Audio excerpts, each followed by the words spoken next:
Good morning friends, welcome to the computer classes for all. Friends, आज हम लोग looping को पढ़ते हैं। दोस्तों, सबसे पहले मैं आपको बता दूं कि लूपिंग की रिक्वायरमेंट क्यों है हमें प्रोग्रामिंग में। यदि आप किसी स्टेटमेंट को या किसी सेट ऑफ स्टेटमेंट्स को रिपीटेडली बार बार एग्जीक्यूट करना चाहते हैं डिपेंडिंग अपॉन सम कंडीशन, कि जब तक कोई पर्टिकुलर कंडीशन ट्रू हो तब तक ये सेट ऑफ स्टेटमेंट एग्जीक्यूट होता रहे, तो इसके लिए हम लोग लूपिंग का कॉन्सेप्ट यूज करते हैं। Whenever we want to execute a statement और set of statement repeatedly until a certain conditions are met, then we use the concept of looping in our programming। और दोस्तों, इसको हम लोग practically करके सीखें, ज़्यादा बेटर है। यही अप्रोच हम लोग पाइथन में फॉलो करेंगे। यदि आपको लूपिंग, सबसे पहले मैं आपको बताऊं, पाइथन दो तरीके की लूपिंग प्रोवाइड करती है। यदि मैं बात करूं पाइथन की, तो पाइथन एक वाइल लूप और दूसरा फॉर लूप प्रोवाइड करता है। जो फर्स्ट लूप पाइथन प्रोवाइड करता है, फर्स्ट इज वाइल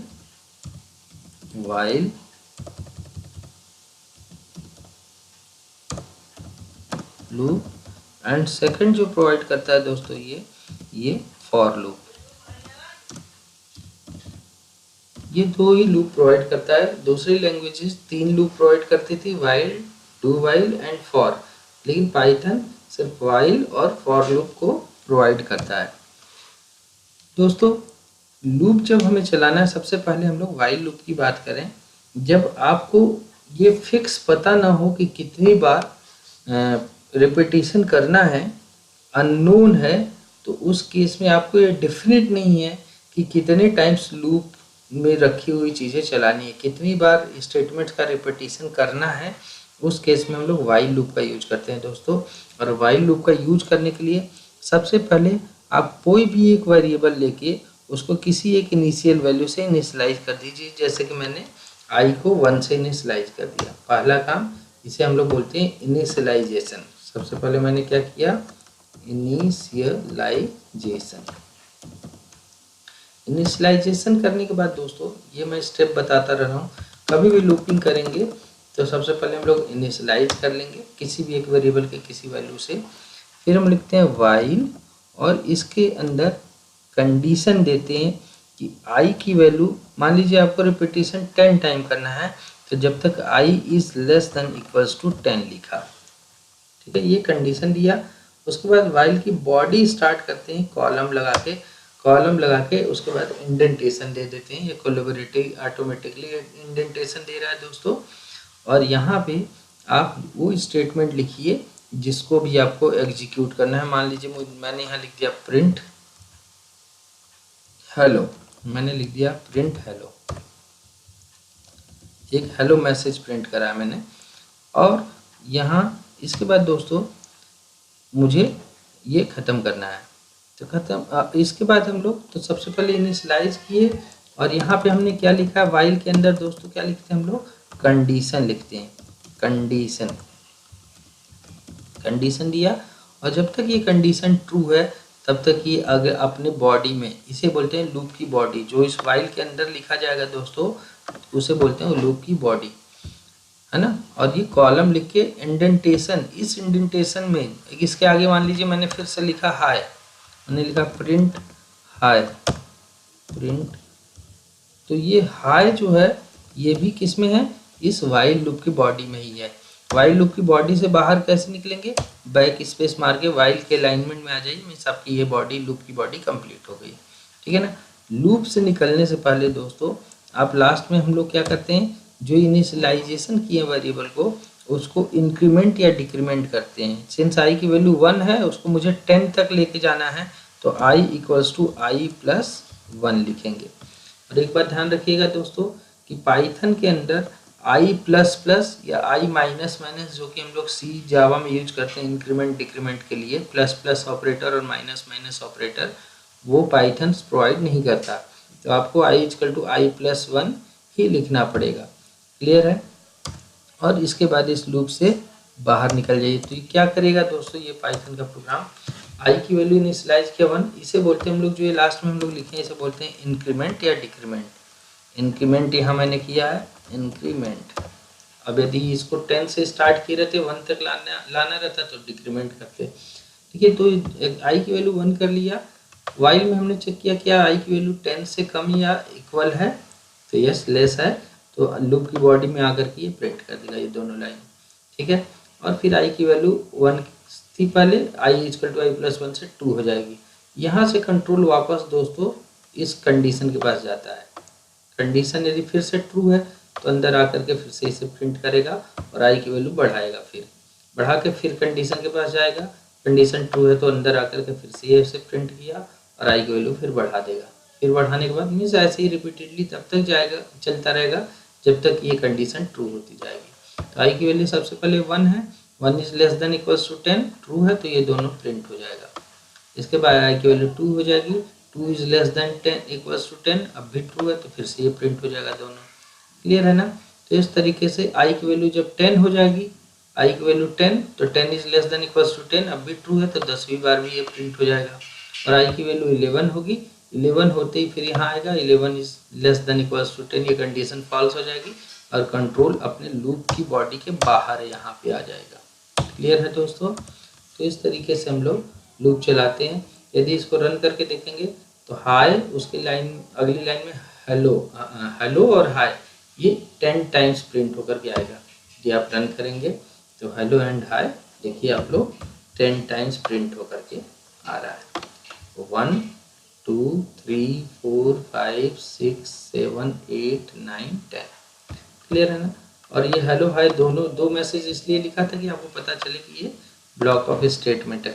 मैं एक ही लाइन लिखता हूँ, यदि एक बार एक ही लाइन लिखते हैं और रन करते हैं तब कितनी बार ये सिर्फ हेलो 10 टाइम्स प्रिंट होकर के आ जाएगा। क्लियर है दोस्तों।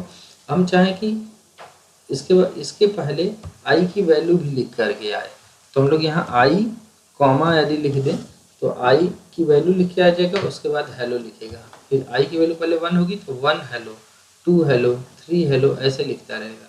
देखते हैं रन करके, तो रन किया तो देखिए 1 हेलो 2 हेलो तो ऐसे काउंटिंग कर रहा है। पहली बार हेलो, दूसरी, इस तरीके से 10 टाइम्स हेलो प्रिंट कर दिया। तो लूप हमने प्रिंट करने का काम एक ही बार, ये टास्क 10 टाइम्स करना था, 1000 टाइम्स करना था, तो हम लोग इस तरीके से loop.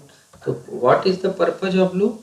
The purpose of the loop is to execute a statement or set of statements repeatedly until a certain conditions are met। Clear है ना। तो यहाँ पे हम लोग एक स्टेटमेंट लिखे हैं या एक से ज़्यादा कितने भी स्टेटमेंट्स इसी अलाइनमेंट में हम लिखते रहेंगे दोस्तों तो इस वाइल लूप की बॉडी में आ जाएगा। तो लूप का पर्पज यही है कि आप एक स्टेटमेंट या सेट ऑफ स्टेटमेंट को तब तक बार बार रिपीटिशन में चलाते रहें जब तक कि कोई कंडीशन ना मिल जाए। जैसे अब मैं चाहता हूँ कि वाइल लूप से, अभी हम लोग बात करते हैं कि वाइल लूप से इनपुट यूजर ले, है ना, इनपुट ले और उन सब का टोटल करता रहे, तब तक टोटल करता रहे जब तक कि कोई डन ना लिख दे या स्टॉप ना लिख दे। हम लोग क्या चाहते हैं, अब मैं एक आगे लॉजिक आपको बता रहा हूँ वाइल लूप्स का ही, कि इस सेल को मैं डिलीट कर देता हूँ, नया कोड सेल बनाता हूँ और मैं एक प्रोग्राम लिखना चाहता हूँ। Write a program to add numbers input by user until he press stop। जब तक ये स्टॉप प्रेस नहीं कर देता है तब तक जो भी नंबर यूजर इनपुट करता रह रहा है दोस्तों इन सब का टोटल करना है। ठीक है दोस्तों। तो सबसे पहले अब हमें कैसे इस प्रोग्राम को बनाएंगे हम लोग, ये लूप चलाने के लिए एक i इक्वल टू 1 मैंने इनिशियलाइज कर दिया। क्लियर है। या इसकी ज़रूरत नहीं भी है, यदि हम लोग सीधे सिर्फ ये लिखें वाइल और इसके अंदर लिख दिया ट्रू, TRUE, वाइल ट्रू और कॉलम लगा के एंटर मारा, तो ये वाइल ट्रू कब होगा, यदि यूजर कुछ इनपुट देगा। इसकी वैल्यू कुछ होगी तो ट्रू होगा, अदरवाइज फॉल्स हो जाएगा। तो हमने इस वाइल लूप के अंदर इनपुट लिया, मान लीजिए एक नंबर ले लेता हूँ, नंबर या नम। तो नम इजकल टू, और यहाँ इनपुट ले रहा हूँ, इनपुट या n इजकल टू ले रहा हूँ, n इजकल टू इनपुट, और इसके अंदर क्या लिखा, एंटर ए नंबर, एंटर, या कुछ नहीं लिखता हूँ, छोड़ो, एक बस ऐसे ब्लैंक लगा दिया, ठीक है। तो इनपुट जो लेंगे यूज, ये इसमें आकर के n में आ जाएगा। और आपको पता है कि इनपुट फंक्शन कैसा है, कैसे भी जो भी इनपुट आप देंगे उसको एज ए स्ट्रिंग लेता है, तो उसको नंबर में हमें कन्वर्ट करना पड़ता है।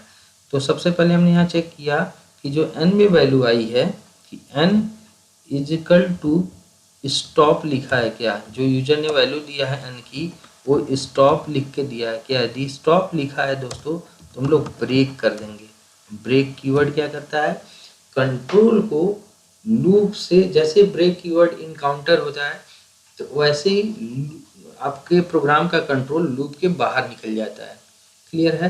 तो स्टॉप, जैसे ही कोई स्टॉप प्रेस करेगा तो ये ब्रेक में, स्टॉप प्रेस करेगा तो ये कंडीशन ट्रू होगा तो ब्रेक चलेगा, ये कंडीशन ट्रू नहीं होगा तो ये वाली लाइन कभी भी एग्जीक्यूट नहीं होगी। क्यों, क्योंकि ये ब्रेक स्टेटमेंट इस इफ के अंदर रखा है। मैंने ब्रेक को कहाँ रखा है, यहाँ ब्रेक इफ लगाया, कंडीशन, लास्ट टाइम आप लोगों को कंडीशनल स्टेटमेंट पढ़ाया था मैंने, हमने लिखा इफ, यहाँ कंडीशन, कॉलम, इंटर मार्क के इंडेंटेशन देके मैंने ब्रेक का स्टेटमेंट, ब्रेक स्टेटमेंट लिखा है। क्लियर है। इंटर मारा, इंडेंटेशन दिया और यहाँ ब्रेक कर दिया। तो ये ब्रेक कहाँ लिखा हुआ है, इफ के अंदर। इसमें कंट्रोल कब जाएगा, जब n की वैल्यू यूजर ने जो इनपुट किया है वो स्टॉप है तभी ब्रेक होगा, और ब्रेक होते ही कंट्रोल लूप, वाइल लूप से बाहर निकल जाएगा। क्लियर है। लेकिन यदि ब्रेक नहीं प्रेस किया है तब क्या करना है दोस्तों, हमें सम निकालना है। तो शुरू में मैंने एक सम इजकल टू 0 वेरिएबल ले लिया, जब आपको एडिशन करना हो तो इनिशियलाइज कर लिया मैंने 1 से। क्लियर है। और यहाँ क्या किया मैंने, sum is equal to sum plus, sum is equal to sum plus int n। n में क्या था, यूजर ने जो भी वैल्यू दी थी उसको इंटीजर में कन्वर्ट किया, कन्वर्ट करके सम में ऐड कर दिया। और ये लिखा कहाँ मैंने, वाइल लूप के अंदर। तो जब जब n में वैल्यू आती रहेंगी तब तक, यदि स्टॉप नहीं है, स्टॉप होते ही ब्रेक हो जाएगा, लेकिन स्टॉप नहीं है तो वैल्यू इंट में कन्वर्ट होगा और सम में ऐड हो जाएगा। ठीक है ना। और इस लूप से बाहर निकल के दोस्तों हम लोग इस सम को प्रिंट कर दें।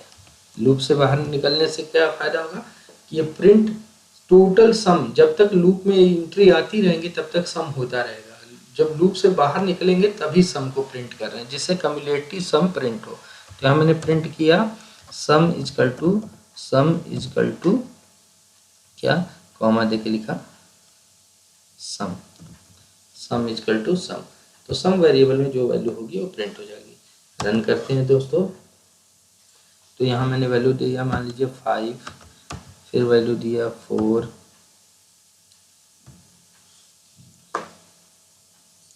अगली वैल्यू दिया 4, नेक्स्ट वैल्यू दिया 1। ठीक है। और नेक्स्ट वैल्यू मान लीजिए मैंने देते जाएंगे, फिर से 1 दिया। तो जब तक आप वैल्यू देते रहेंगे तब तक ये ट्रू होता रहेगा वाइल का कंडीशन। और जैसे ही आप स्टॉप लिखेंगे, स्टॉप लिखते ही ये ब्रेक कीवर्ड एनकाउंटर होगा और लूप से बाहर निकल जाएगा आपका प्रोग्राम। तो ये ब्रेक क्या करेगा, वाइल लूप से बाहर निकल जाएगा, यहाँ कंट्रोल आ जाएगा और आपका ये प्रिंट स्टेटमेंट से सम प्रिंट हो जाएगा।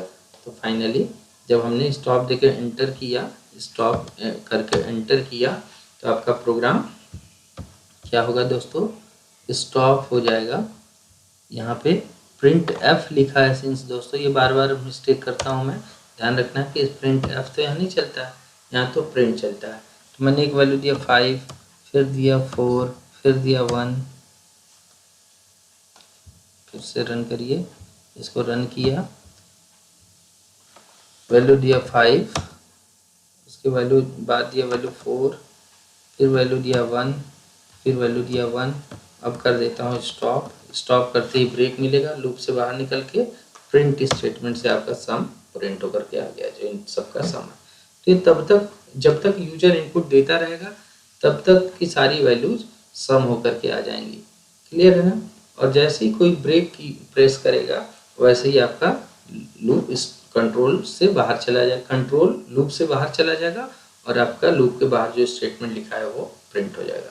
क्लियर है दोस्तों? तो आपको ब्रेक एंड कंटिन्यू कीवर्ड का कॉन्सेप्ट भी पता होना चाहिए। तो दोस्तों ऐसे हम लोग व्हाइल लूप चलाते हैं। मैं आपको ब्रेक एंड कंटिन्यू भी बता देता हूँ यहीं पे। जो अगला कॉन्सेप्ट बताता हूँ दोस्तों, that is break and continue.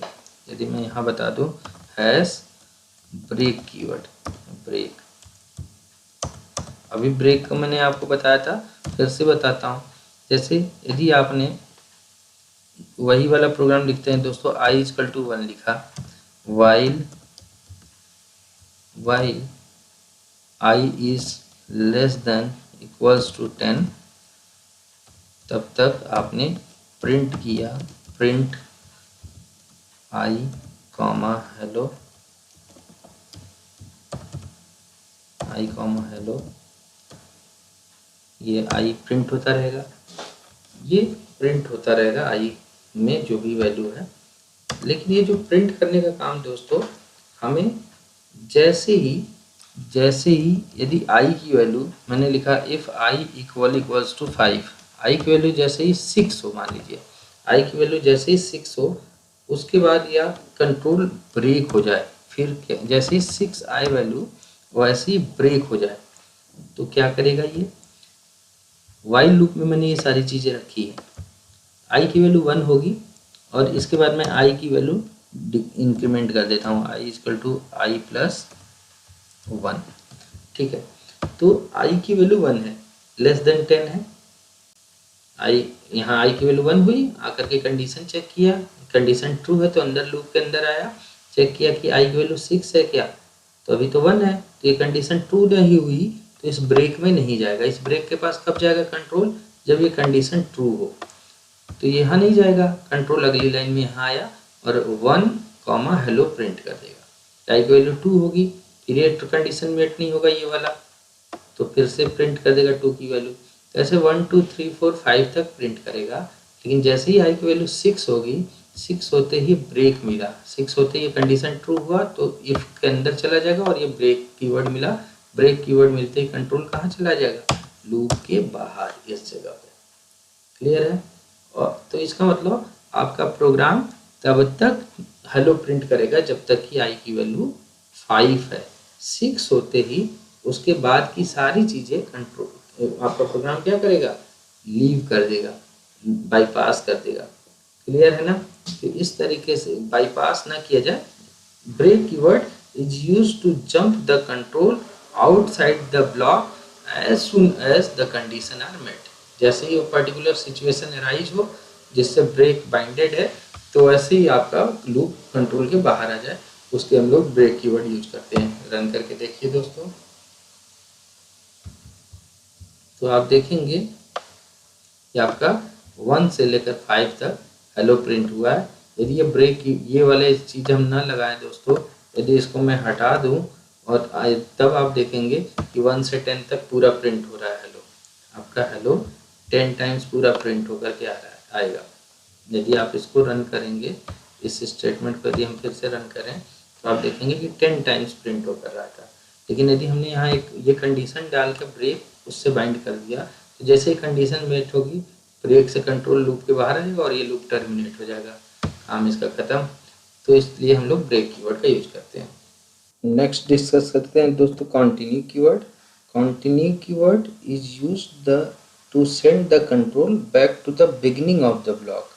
जैसे ब्रेक कीवर्ड का यूज हम लोग कंट्रोल, जैसे ब्रेक कीवर्ड मिलता है वैसे कंट्रोल लूप के बाहर बिल्कुल आ जाता है, आउटसाइड द ब्लॉक सेंड करता है break keyword. Break keyword is use to send the control outside the loop. तो जैसे ही कंडीशन मिलती थी वैसे ब्रेक कीवर्ड लूप के बाहर भेजता है। उसी तरीके से जो नेक्स्ट हम लोग पढ़ रहे हैं कंटिन्यू कीवर्ड, वो क्या करता है, आप जैसे ही कंडीशन मेट होती है वैसे ही आपके कंट्रोल को लूप के बिगिनिंग में भेज देता है। क्या मतलब है? इसको ही मैं कॉपी कर देता हूँ दोस्तों एज इट इज, और यहाँ पेस्ट करता हूँ, और यहाँ पे जहाँ मैंने कंटिन्यू कीवर्ड लगाया था वहाँ ब्रेक कीवर्ड ब्रेक कीवर्ड की जगह कंटिन्यू कीवर्ड लगाता हूँ, कंटिन्यू कीवर्ड। ठीक है, तो जैसे आई की वैल्यू 6 होगी वैसे ही क्या करेगा, बिगिनिंग में भेज देगा। तो आई की वैल्यू 7 कभी नहीं हो पाएगी, इसलिए यहाँ पे एक काम और करते हैं हम लोग कि i equal to i plus 1 और कर देते हैं। तो क्या होगा, जैसे ही i की वैल्यू 1 है तो ये कंडीशन तो नहीं मीट हुई, तो इफ़ के अंदर नहीं गया, कंटिन्यू में ही एनकाउंटर हुआ। फिर i की वैल्यू प्रिंट हो गई 1 एंड हेलो। फिर i की वैल्यू 2 हुई, 2 के बाद ये कंडीशन चेक किया, बिट ट्रू है, तो ट्रू है तो फिर से आके प्रिंट कर देगा। ये वाला कंडीशन जब तक नहीं मिलेगा तो कंटिन्यू तब तक। जैसे ही लेकिन i की वैल्यू 6 होगी, 6 होते ही ये कंडीशन ट्रू होगा, ट्रू होते ही कंटिन्यू कीवर्ड मिलेगा और कंट्रोल आपका बिगनिंग में आ जाएगा इस जगह पे, है ना। तो इसीलिए मैंने i की वैल्यू जैसे 6 हुई है तो 6 मिलते ही i की वैल्यू 7 कर दी पहले, जैसे कि i की वैल्यू नेक्स्ट हो जाए और हम लोग कंटिन्यू पे यहाँ आ जाएगा। तो 7 is less than equals to 10, तो मीन्स क्या होगा, इसका आउटपुट 6 वाली वैल्यू स्किप कर जाएगी। तो whenever you want to bypass anything, जैसे देखिए 1 2 3 4 5 6 वाली वैल्यू बाईपास हो गई, 7 8 9 10 आया है। क्यों बाईपास हुई, कि जैसे ही आई की वैल्यू 6 हुई, 6 होते ही कंटिन्यू कीवर्ड मिला और बिगिनिंग में चला गया। तो 6 वाले केस के लिए प्रिंट स्टेटमेंट चला ही नहीं, इधर आया ही नहीं कंट्रोल, क्योंकि कंटिन्यू मिलते ही बिगिनिंग में चला गया। और यदि हम ये i equal to i plus 1 नहीं करेंगे दोस्तों, तो i की वैल्यू हमेशा 6 बनी रहेगी और अंदर ही चलता रहेगा, मतलब 1 से लेकर 5 तक ही प्रिंट करेगा, 7 में जाएगा ही नहीं। तो इसलिए i की वैल्यू एक इंक्रीमेंट करना भी जरूरी है। क्लियर है दोस्तों। तो इस तरीके से हम लोग ब्रेक एंड कंटिन्यू कीवर्ड का, ब्रेक एंड कंटिन्यू कीवर्ड दोनों में से किसी लूप में भी यूज कर सकते हैं, चाहे वाइल में चाहे फॉर में, किस में भी। तो नेक्स्ट लेक्चर में हम लोग दोस्तों फॉर लूप को पढ़ते हैं। ठीक है, मिलते हैं नेक्स्ट वीडियो में। Thank you, thanks a lot.